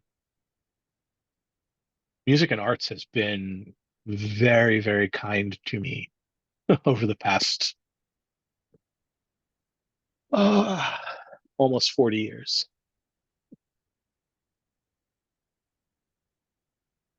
It's a thing, man. Um, yeah, Jesus. I'll have to send you the list one day of the. This is just a short list of 85 acts. I'm staring at a spreadsheet because when you sent over the notes, I was like, oh, let me dig into my stuff and see what I have. And I was only ever asked for a resume once for mixing. I just sent him a spreadsheet of well, of bands that I've mixed either front of house monitors or that I just teched for. And he was like, okay, you're hired. There were interesting bands you mixed even in the Legion Hall days. Oh Uh, shit, yeah. Mixed Warzone, Yeah. uh, Morning Noise, you know, who are now opening for the Misfits in arenas. Mhm. You know, um, I have touched a lot of really cool music, right? I have transferred it from stage to ears, God, since I was 15 years old, basically 17 years old. Like, I think my first pro audio gig, I might have been 21-ish, right? And yeah, man, those Legion Hall shows, those Rusty Nail shows, because I was mixing those too back then. It's kind of like where bigger shows and bigger systems, I kind of cut my teeth on working there for no money. God. Um, yeah, man, freaking like bands that only ring in people's ears if they're from around here. So Lurker Park, the Good Rats from Good Homes, um, God Street Wine, uh, moving far away from our punk rock roots with that one, right? Um, what's one I just saw? Oh shit, Bouncing Souls. mm, When they released the Soccer Chant song way back, Grants had him at the Pipeline. I was mixing at the Pipeline. That was my home for a while. So yeah, the Souls, Big Wig, um, pretty much almost every band from Jersey that like was doing 300 person clubs or less kind of vibe in the early days, right? Those mid to late 90s. Um, yeah, I probably mixed them at a hall somewhere. So many VFW shows, so many wackadoo hall shows. Um, great performer, great uh, bookers, horrible bookers. Somehow I usually got paid. I only got stiffed once, and that was for a flower show of all things. mm, Punk rock always paid. It didn't pay well, but it paid. right. Um,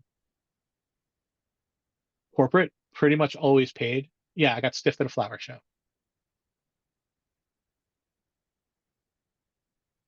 Dumb. Well, it's a good thing that the flower show market isn't bread and butter. No, man. Like, so audio now, it's interesting. Like, I've moved away from, not completely. Like, I still go mix bands every once in a while. The phone still rings. I still have those friends I do favors for, etc. Most of it is taking care of my band now. We can get into the deets on that in a little bit. Um, and I now, current position that I'm in work wise, um, I represent several great audio companies in the New York metro area. So I'm selling to uh, retailers, wholesalers, and sound companies, right? That's kind of where I'm at. I'm also more on the technical side of things. So when cats call up and they're like, hey, how many gazintas and gazadas does this thing have? And how do I hook it up to my system? Or if they need kind of block diagrams of how everything hooks up and signal flows and stuff like that. That's what I do now. Um, so again, still making my living in audio and music, just in a very different way. The rest of it is hobby, fun, and favors. But I know that I can step back into it anytime that I need to. So it's a very nice backstop in life to have. Absolutely. I am curious because you've mixed so many bands. And one thing I've noticed, even sometimes with well-known touring bands, we'll call it, bands don't know what they don't know and how to Right. deal with certain stages, certain conditions in rooms. Um, that said, what are some of the common pitfalls you see bands make, that from a sound engineer's perspective, they should focus on to maximize the performance where they may be falling short otherwise? Sure. I'm I guess the best way, like we'll address the club band world, right? So your venue is 400 or less, right? Bigger than a bar, smaller than a stadium, right? Um, I think the biggest misstep, and this happens from both the engineer side and from the band side, is that it is an adversarial relationship, right? Um, I think a lot of folks get off on the wrong foot when you walk through that door. And I've made posts about this in the past. How to have a great day on stage, right? Um, as a band, you should be there on time, right? This is number one, punctuality. You should be within 15 minutes or so of whatever time you were told to load in. There's a reason for that time to exist. Um, it is staffing, it is whether there's more bands on the bill, whatever it doesn't matter what that is. Somebody's going to be there waiting for you at that time, right? And there's a schedule of events that happens when you see the bigger tours, and you've been part of it with Pigface and stuff. You get a day sheet. So um, in the club world, you may not get a day sheet because you're just coming in for the evening. But I guarantee you that the staff has a day sheet, right? They know what time they have to be there. The cook knows what time he's there. The bartender, bar back, sound guy, if there's a secondary sound person, whether they're doing monitors or if there's just a stage runner or what have you, a helper of some kind, everybody has a time to be there. The schedule is usually laid out for performances, whether it's a multi-band bill or a single band bill. Sometimes they're down to the minute. Sometimes they're a little loose. Band shows up at 4, sound check at 5, doors open at 6. There's usually a note next to it that stage is quiet and dark. Like you'll see things like that. So the best thing that any band can do approaching a new venue is advance the gig. Find out who your contact is, whether the sound person, stage manager, whatever that title happens to be. Find that person, call that person, email that person. Don't be a pest, but call the person and be like, hey, Mr. Sound Person, stage manager person, what is it that you need from us to make the night go easy? And you're going to get a list. Hey, if you have a stage plot, we'd love to have that. Normally bands load in between X and Y times. Sound check is between these two times. Stage has to be quiet at this time because we're doing dinner service, whatever it happens to be. Be on the ball with that stuff. It goes a long way. Don't have a chip on your shoulder. Listen to the guy when he says, hey man, that's too loud. It's not because they're trying to control you. They're trying to make the experience for everyone in that room better, right? So the job of the audio engineer is to take your package and present it in the best way possible for the audience that's there to see it, right? You want best foot forward. They know their venue. Trust that guy or woman or whomever in between. Trust the person behind the controls, especially if it's a reputable venue, right? Some smaller venues, we have things to say about those. But let's say we're in a reputable venue, decent sound system, all the things are proper. Listen to that person. They don't want to have a bad night. They want you to have an awesome night. Um, and all things being equal, you will. I spent a lot of time in a venue educating bands who came through on how it worked, what were best practices. Every once in a while, we had an adversarial thing. Relationships happen. People, but for the most part, that was my spiel with them. I'm like, hey man, I'm not always right. I am right most of the time about my house and my sound system. Please let me help you be awesome. And approaching it that way as an engineer, and being approached that way by bands, fantastic. Like I love getting in those days, a stage plot that had, a graphic representation of where everything was, what was expected, if they had their own engineer, what that engineer was expecting to show up on the console and how. Um, Color by numbers, so easy. And it's one of those things that I do now with the band. Like we have a sheet that goes out with every booking contract. It's a graphic representation of the band, what's where, what's what, where we expect everything to be plugged in, um, what we bring, what we need. And it's very straightforward, very matter of fact. There's no wishy-washiness. There's like one if statement. It's like the band may need, 6 mic stands. That's it. That's the only like if. Uh, yeah, be ready, be prepared, be on time for everything, be on time to load in, be on time to sound check, be on time for your stage call, be on time to end your sets, be on time for your breaks, be on time to come back. Um, it, it doesn't matter who you are or what you're doing. Those things are super important. Um, you're only the middle of that contract, right? Like you signed a contract to play a place, they've signed the contract with you, you're saying you'll do this, they're saying you'll do that. That's the contract between you and the venue, but there's also the patrons, right? They've signed a contract by purchasing their ticket. They have expectation. So when the advertisement says dinner at 6, band at 7:15, folks are expecting to be able to walk in, sit down at 6 o'clock, however long it takes. Like routine. They're expecting a particular lineage of events, and it should come very close to those schedules.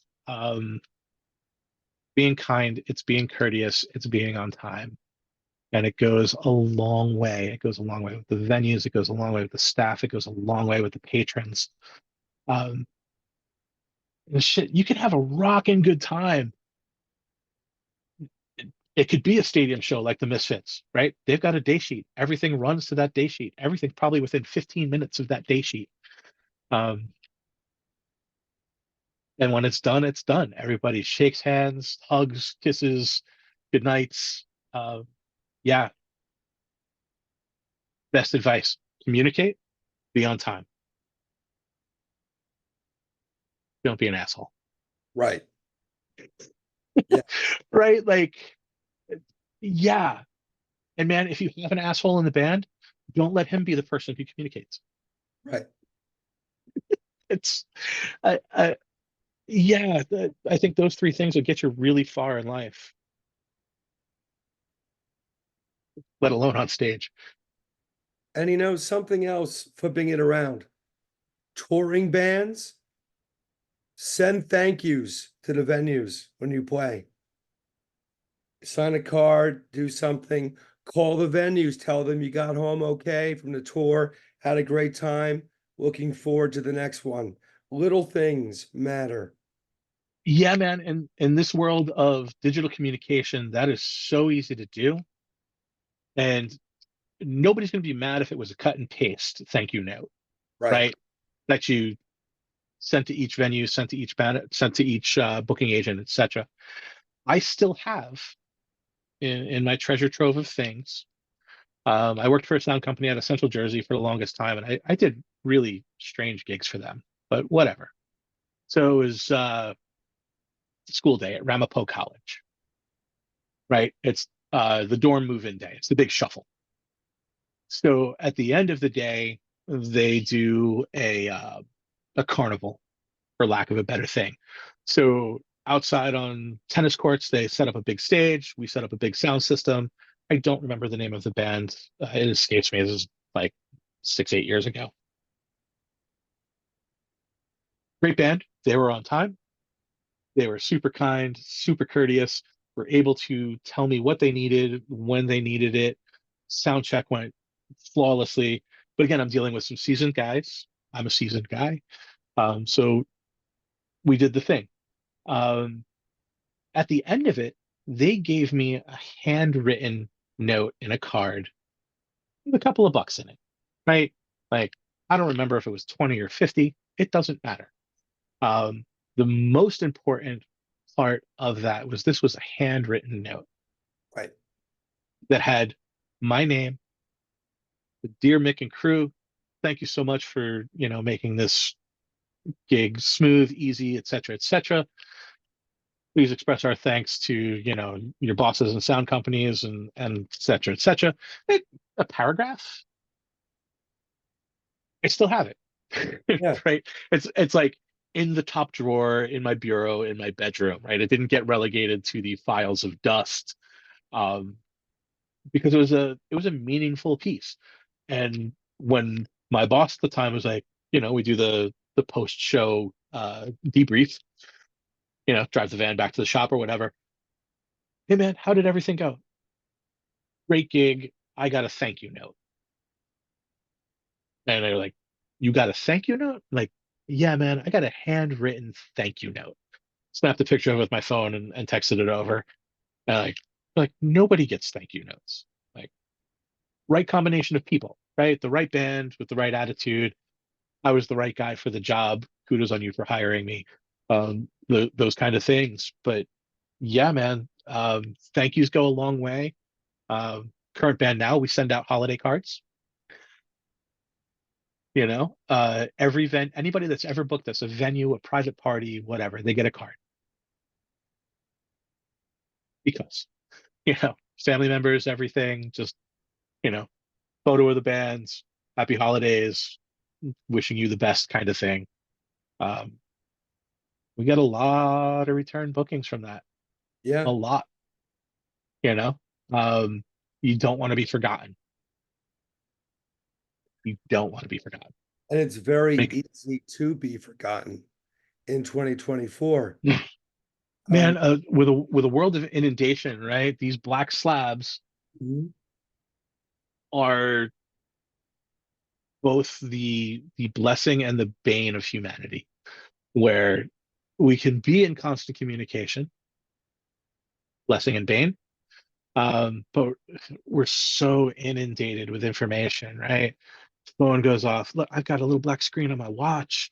I can take phone calls on my watch. Dick Tracy again. Um, so the information pouring over us, not even into us, it's pouring over us at this point. Um, it's really easy to get lost in the chatter. Uh, so things that stand out, physical cards. Emails are great, right? You've been to the venue, you have the venue's mailing address. If you have a contract, obviously you've got all the things. Um, Send out those cards, right? A thank you card or a holiday card. Huge, huge returns. Huge returns. If nothing else, you made somebody feel good that you thought of them. You're not forgotten. You're seeing that's hanging on somebody's fridge. It's on the filing cabinet next to their desk where they book, right? So yeah, I agree with you 100%. The after is very big. Absolutely. Before we talk about your current band, I wanted to bounce back to something you said earlier because it gives me a chance to give a cheap plug. If you're watching this video, viewer, my voice will hopefully be back by then. I got the Sisters of Mercy coming on next week, so subscribe to the channel, okay? But Ben from the Sisters of Mercy, when he's not a Sister of Mercy, plays in a band in the UK that does hair metal era covers. And what is one of the bands that's in their repertoire? Taiketo. Believe it or not. That's amazing, and what a great little full circle moment for us in our story as it's going by. Um, yeah, man. And they were so the band was full of amazingly talented people. Yeah. All those bands were amazingly talented, amazingly driven people. Um, Takedo was huge everywhere but here, right? They had a little notoriety here. They had some great opening spots here, right? I think they did a short stint with Poison way back in the day, um, and that era, right? So like we had like Poison, Bon Jovi, um, there's some Def Leppard, like those were like the super top tier. Aerosmith was kind of like your uncle's cool band, but still kind of riding that in that hair zone. But they had been around forever, and we're bringing some of those bands along for the ride, which was great. But yeah, just Taiketo in the States. If you knew, you knew, Right. but like you had to have a friend or an older brother, or you caught them on tour with somebody else, like a Monsters of Rock kind of thing. Um, as that world was slowly being strangled out by that whole West Coast flannel grungy thing. Um, the hair just disappeared like literally overnight. Oh man. I just think it's incredible that the word Taiketo will be spoken in 2 videos within a week. I'm psyched. Yeah, and like access to those guys is it's not hard. A little bit of digging and like offline if you ever wanted to talk to Arbini, well, let me know. Right? Because like it's literally a text away kind of thing. I haven't spoken to him in a couple of years, but his number hasn't changed. Uh, yeah, it's one of those things like that's not a name that comes up in conversation, right? Like it has to be a very esoteric conversation, but you know, having these Jersey rules conversations, especially the deep dives, right? Like we're in the hills talking about this stuff. Right. Absolutely. But and God, 80s. I do love some 80s. Yeah, and 80s Jersey, you know. Um, Alan Tecchio put out that Jersey Metal book a couple years back. Hmm. And we both know people are, there's still people around from those days, you know, late 80s, early 90s Jersey metal. It was a hot like this state. There was something going on, man. Like I guess even if the bands weren't quite from Jersey, they recorded in Jersey, right? Because you had was it the Hit Factory was Bon Jovi's uncle's studio, right? I Was it think Hit Factory or Power Station? I think it was I Hit want Factory. to say it was the Hit Factor. I could be mistaken, but I want to say it's Hit Factory too. yeah. Um, so a lot of bands I think ended up transplanting to Jersey or the whatever the main member that was making the music, right? Like you dig deep into the Bon Jovi story, like that was John. It was just John. Like sleeping in the attic, like the little apartment above the studio, sweeping the studio, earning studio time so he could cut his demos, right? Like he just knew what he was going to do. He got super, super lucky. Well, not super lucky. He worked, right? So being able to be there when other things were going on and meeting the people he met to make a record before he had a band, right? The band didn't exist. They were all like hired and borrowed people. Um, Runaway, that's Tim Pierce on guitar, Mhm. right? Like, and I don't think folks really realize that that was a tapestry of folks, Yeah. right? That like that put that together, like John's vision in that studio, and it was bits and pieces and bits and pieces and bits and pieces, right? Like a record without a band. mind blowing. So in my brain, I think that some of those Jersey folks or Jersey bands may not have, they weren't bands in Jersey. They were a guy who had an idea who became a band, right? Like, or a guy who had a vision. I shouldn't say idea. It's a vision. It's definitely a vision. But yeah, this was a hotbed, big time, big time. Proximity to New York airports, I think, was a good chunk of it too. And also, shit, a lot of factory towns with nothing to do but figure it out, Right. play some music, go see a band in a bar. And Right? Like, at one point in time, a shit ton of venues. Let's not forget yeah, man, tons of places. Hunka Bunka, Boo Boos, right? Hunka Bunka later became shit, Starland, right? That's what it was. Yeah, trying to trying to remember. I think that's what it was. Too many of them. I remember the radio ads. I remember the East Coast Rocker ads for all the Mothers, which is a freaking bus stop now, right? Yeah, the, yeah. the club doesn't exist. They got thrown out of there at least twice, um, just for being underage. Not even drinking, right? But when I was 18, I looked like I was 25. I could just walk into a place, nobody ever questioned me, and I used to do it all the time, right? Like just walk into a venue that had bands playing just because I wanted to be there. I wanted to see what that was. Um, that level intrigued me, right? Because like I saw my dad play growing up. I saw the bar bands around Sussex County, right? And like I wanted to see what that 300 to 500 person venue looked like back then and what it sounded like and all those things.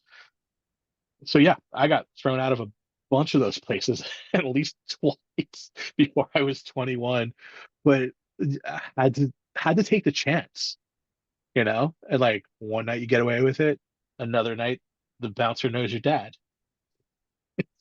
It's, that happens in almost every club when I was underage.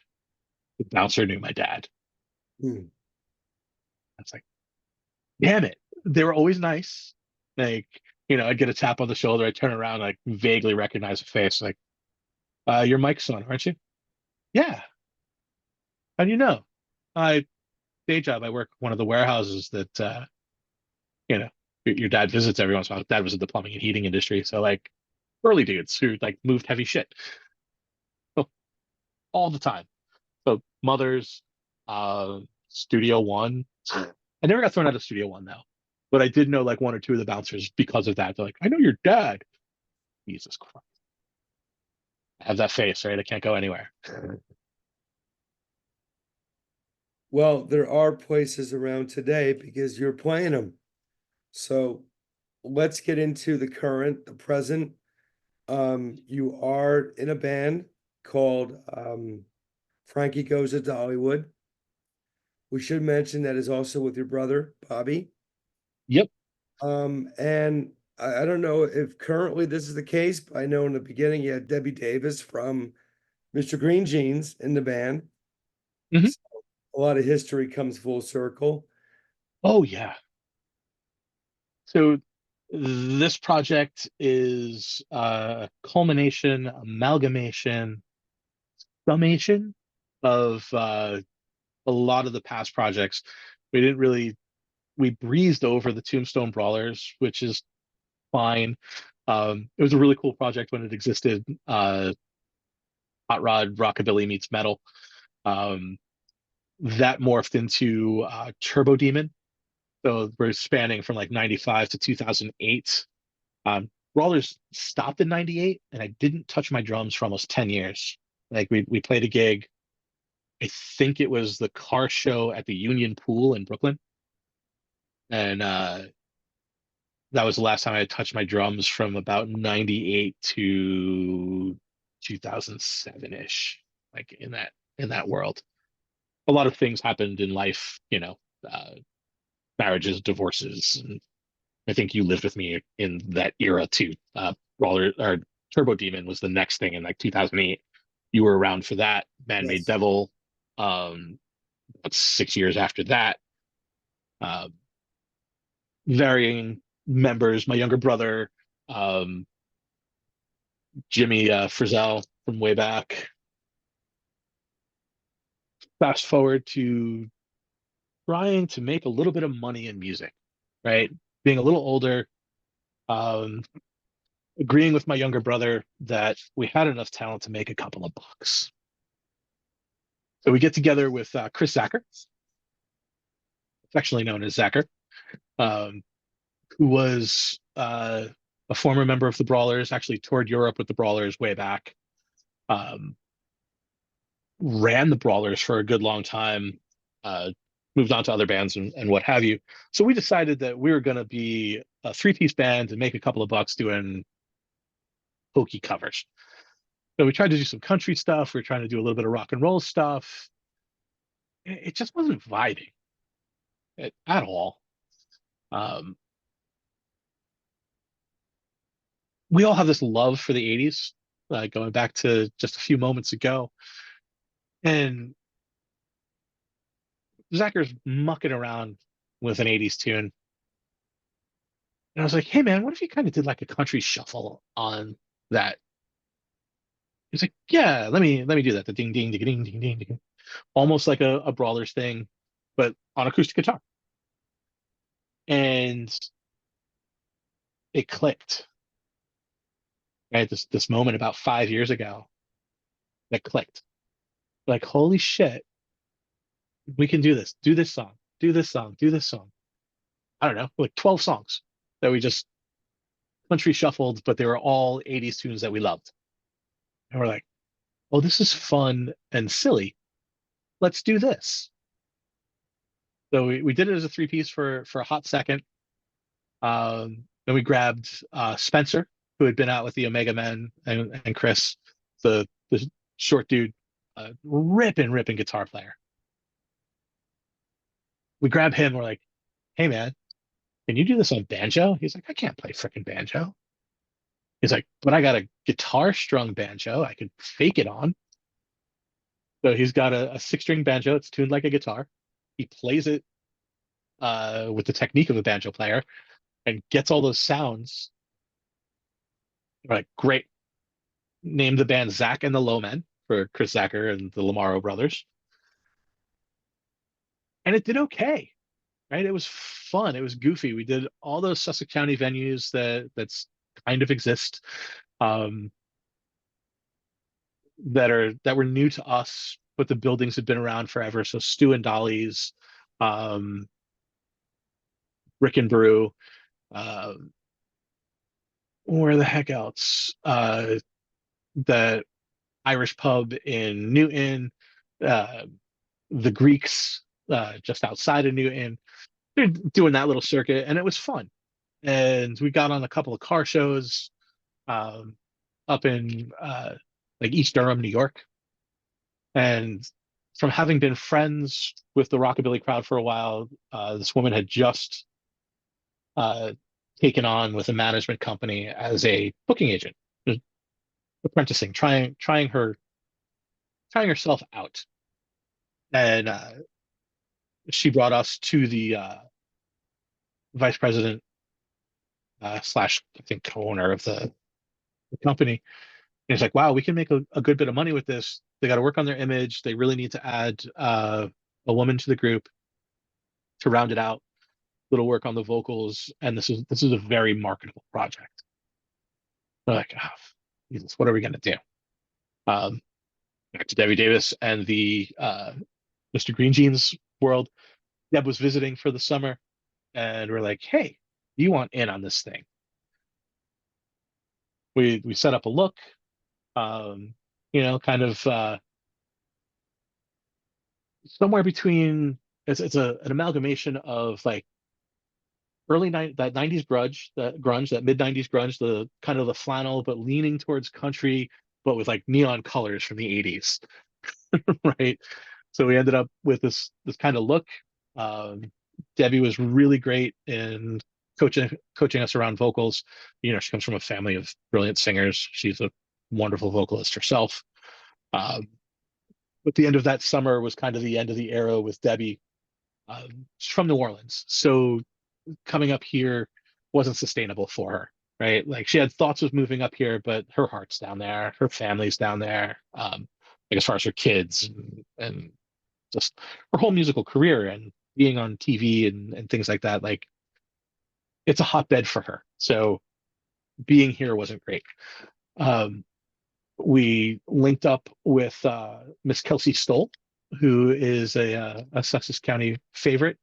Took lessons in the store, was a patron there for a long time after my time, but a, a human that existed in those circles in Sussex County. So she came over one day and just fit. She's one of us. She just immediately blended into the family. Um, we're like, hey, can you play mandolin? She's like, no, but I'll learn. Like, okay. She's a singer, songwriter, guitarist person. We handed her a mandolin. Like, these are how the chords go. She's like, okay, I kind of got this. 2 weeks later, she's playing a gig with us. Um, and the rest is history. She's been with us since and has been phenomenal. The band has gelled to be something I'm really, really proud of. Um, it's goofy as hell. I love that it's goofy. I love that it's lighthearted. I love how good we are at what we do, and it's ridiculous that we are. So for the dear reader slash listener out there, the viewer, um, Frankie Goes to Dollywood is a tongue-in-cheek look at 80s pop and new wave, all those dance club favorites. Uh, we are a full band. I play drums. My younger brother plays upright bass. We have an acoustic guitar by Chris Zacher up front. Spencer Bushy is on guitanjo, and Kelsey Stoll is on mandolin. So we do these string versions, Americana versions of all those 80s favorites. Anything that you danced to in the clubs, anything that you turned up loud and drove to in those mid to late 80s, we do. Um, and we don't cut the legs off of them, or as Zach likes to say, we don't cut the balls off them because the kick drum exists and it pushes, and we do 3, 4, and 5 part harmonies on top of these things, um, and have worked really hard over the years on these arrangements. There's something on the order of 150 songs in our repertoire. Um, Out of those 150, we could probably pull any one of 110 of them out without issue. The others we need to look at for a hot second because they get kind of put by the wayside as they've fallen off the set list, fallen out of favor either with the band or the audience or what have you. Um, we play up and down the East Coast from East Durham, New York. There's a lovely place up there called the Blackthorn Inn. That's where we started with the car shows. It's called the Rat's Nest Run-In. That's where we got our start in that world up there. Um, Rat rods, rockabilly, great time. The venue has since hired us on as a rolling entertainment. So we're there, I think, every 6 weeks this summer. I think we have 4 dates, 5 dates with them. We did one a couple weeks ago. We have one coming up in about 2 weeks. And we're there through September. Um, all the stuff, Frankie Goes to Dollywood.com has everything. The links for the Facebook and Instagram and all that stuff, I'll make sure that Joel has so you can get it on in your description. But it's been fantastic, man. The band makes money. Do I make a living off of it? No. It supports everything that I've put into it, right? So every purchase I've made for the band, it has paid for. Every purchase of instruments and accoutrement and etc., it has paid for. Um, so I am at a break even with the band. So it is 100% the labor of love. I 100% love doing it. I love sharing space, time, and stage with those folks. Uh, I get to see my brother nearly every week, whether it's rehearsal or playing. Um, and you know us from the 90s, we were oil and water for the longest time. Uh, it's part and parcel to working in a family business and, you know, living together and all those things way back. But we get along pretty famously now. Very, very few words of anger, if any, in years between us. Uh, it is such a wonderful unit to be a part of. It has those feelings that I was describing earlier of um, hearts and meaningful relationships with those people. Like, we talk to each other, we constantly message each other, you know, text and various forms of electronic greetings and things, um, literally daily. Right? There isn't a day that goes by where at least three of us out of the five aren't communicating.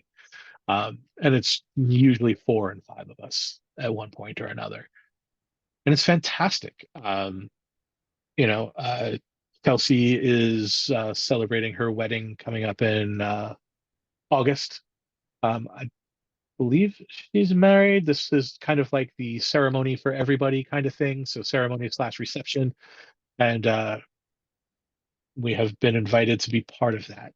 Fantastic. Really look forward to it. We've done a bunch of weddings, a bunch of private parties.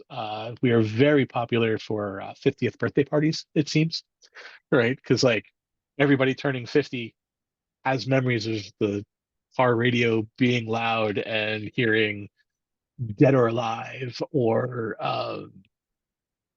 you know, Bon Jovi tunes and Careless Whisper and all those favorite tunes from those mid 80s movies, you know, Ferris Bueller's Day Off, Top Gun.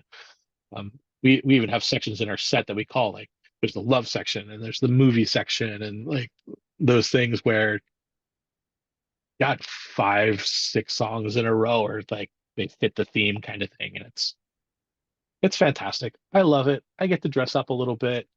Um, you know, I wear much cooler clothes than I'm wearing tonight. um, yeah, stage clothes are a thing. God, my punk rock brain is screaming. Well, I haven't seen the band yet, live, but I have watched some of the promotional materials you have. I really love it. And what I love about the band from what I've seen, there's a lot of energy there. And one chief criticism I have of not all cover bands, but a fair amount of them, and you've mixed plenty. Like, you know, you go to the Jersey Shore, for example, on the boardwalk, there's a decent cover band, but it's all kind of mid-tempo. You don't want to offend anybody. You don't want to be too loud. You don't want to be too rock and roll, you know, and that's fine. But all that stuff kind of mixes together after a while. Even if you're doing an 80s catalog, I love the fact that you've added different elements to it and it can appeal to a wide crowd, various crowds, but you've got some energy to it that is very uncommon of a lot of cover bands.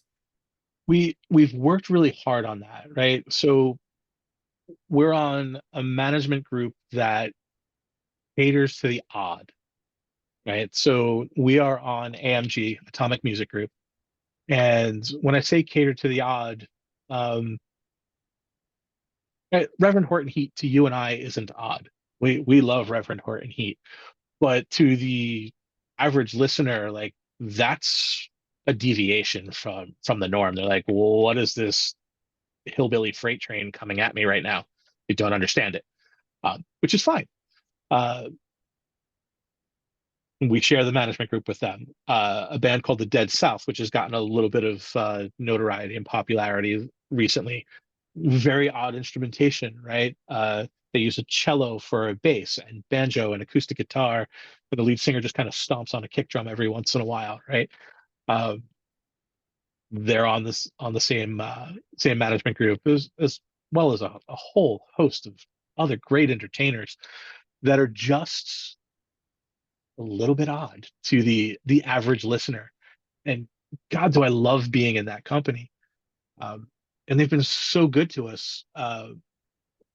where we get notes, right? Like when we first started this thing with them, like, okay, you need to do X, Y, Z, back to A, B, C, D. You got F, but you really need G and H, right?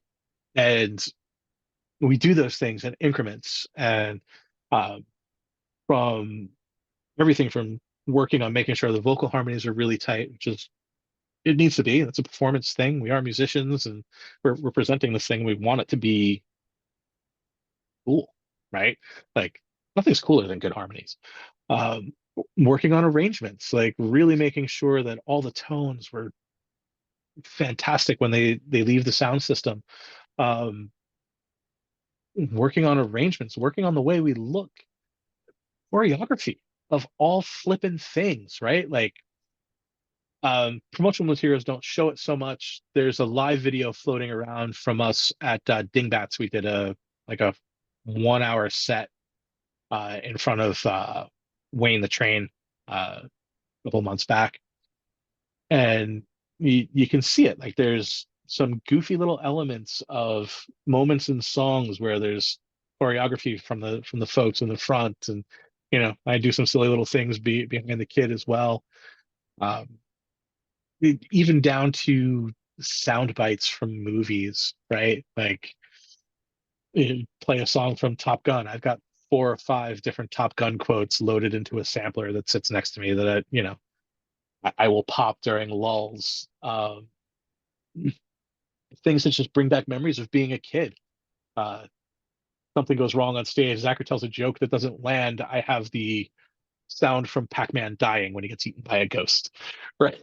Right? Just like these silly little things that add up to be a really big thing in entertainment. We're there to entertain. We're not just playing songs to play songs. We're there to entertain. So there's a bit of visual, there's a lot of audio coming at you, and it's a whole entity in and of itself. Um, we call the band Frankie because it exists. That's how we refer to the band. Um, and it's a good flipping thing. And I'm glad that you've touched on that energy thing where we love each other, and we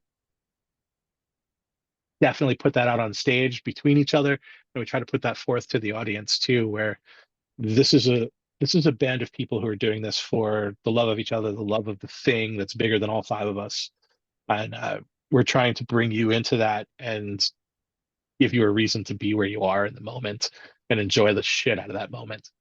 So, uh, we've got a really great fan base of 5 to 50 is our demographic. Pretty big net. It's a big net because we get cast in those places. We do a lot of family style venues um, because most of the music we play, there's not a swear word in it anywhere. There's the occasional shit, the occasional bitch, whatever. Um, but they're few and far between. So we do matinee shows down in Maryland at a kind of a classy inn kind of place, like but like they serve people on boats in the docks. They serve people in the bar and grill area, and then they have a jackets required restaurant with picture windows that look down on the area where we play. So it's an interesting place, and the little kids love to dance. The moms and dads are all singing along, and man, there's nothing better in the world than looking out into an audience and seeing them sing back to you, right? And hearing them sing back to you, even though like most of the time we're wearing in-ears, but like you can still you can feel it. It's pretty magical. Absolutely. I look forward to seeing it. Yep, you can find us on YouTube. It'll be a Frankie Goes to Dollywood live at Dingbatz. Mhm. Uh, Bits and pieces of it have been put up. The sound guy there does a phenomenal job of mixing the band and also doing a videography type thing about it. So he's got a stationary cam. He wears a head cam or chest cam at some point. Um, some of his stuff he like talked through our tech. Like it was a very very cool experience. I kind of knew who he was before we got there, um, and he and I had a nice chat a couple times, like a bit before the band before everything got on the way, and yeah, the reception was phenomenal. I didn't expect much from the crowd for Wayne the Train, but they flipping loved us. Like it was great. Um, and then the comments and tags in the video were really super positive. I don't think there was a singular negative comment at all. So it was it's heartwarming, fulfilling, and you know, a little bit of an ego boost, right? Like I'm okay with that. You can boost my ego every once in a while. Fine. Well, I'm But glad. that's where I am now. Is that's the project, and I couldn't be happier. That's great, man. I'm so happy it's going well for you guys and for Bobby as well, and the other folks in the band. And you know, when I started doing these videos, I had no direction because I didn't even realize I was building a channel. Um, and eventually it kind of became these New Jersey conversations, which happened very organically. Um, as they've gone on, I've loved them more and more because it's enabled me to reconnect and share, in some cases, very, very closely shared history, but the greater history of a time that we all kind of came up in.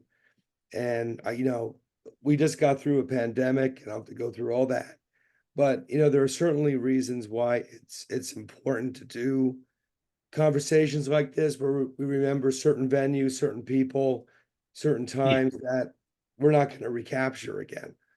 Um, so I have to say, not just because we lived together for a while, but I dare say this has been the one I've been looking forward to the most as far as the Jersey conversations.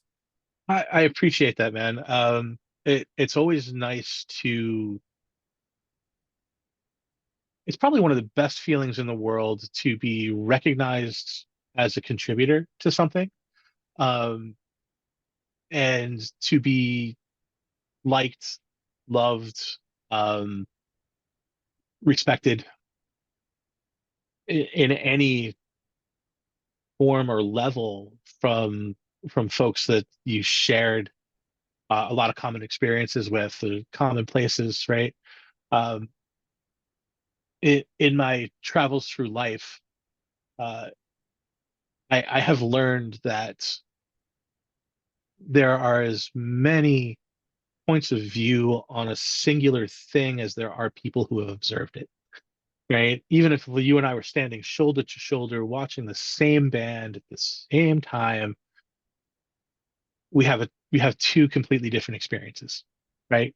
Um, and both equally as valid and worth discussing.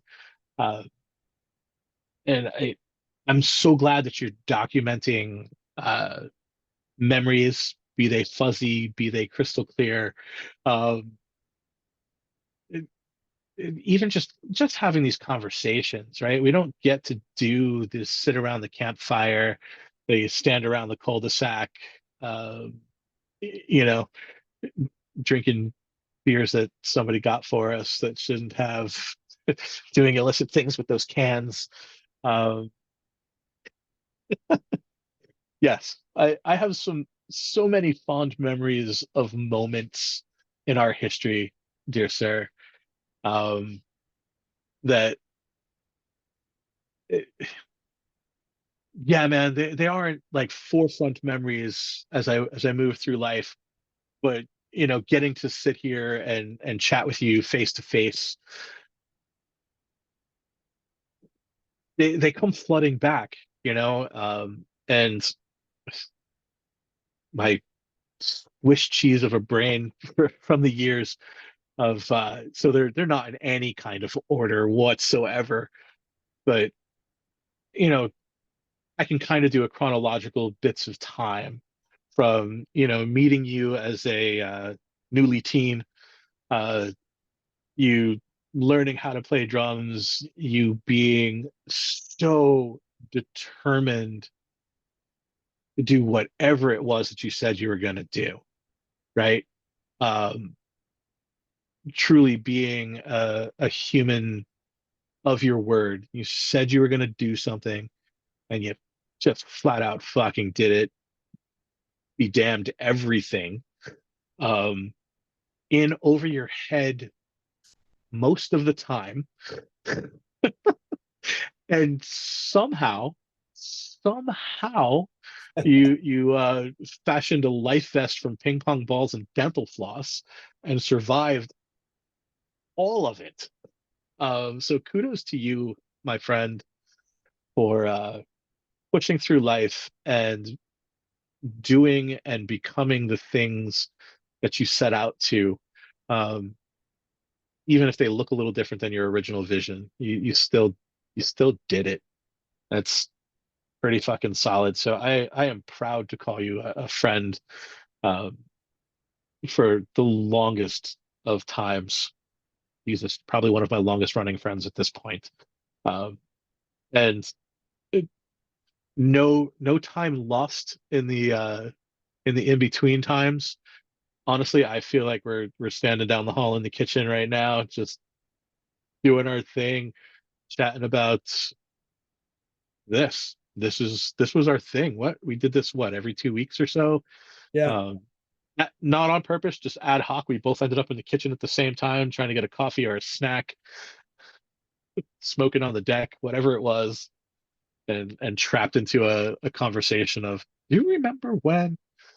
Uh man, I hope, and with all things good, that most of our memories stick around, that these stories are always fun to tell, and that there's always somebody to listen to them. I really do hope that for all of us, anybody who's in your universe and doing these videos with you. Um,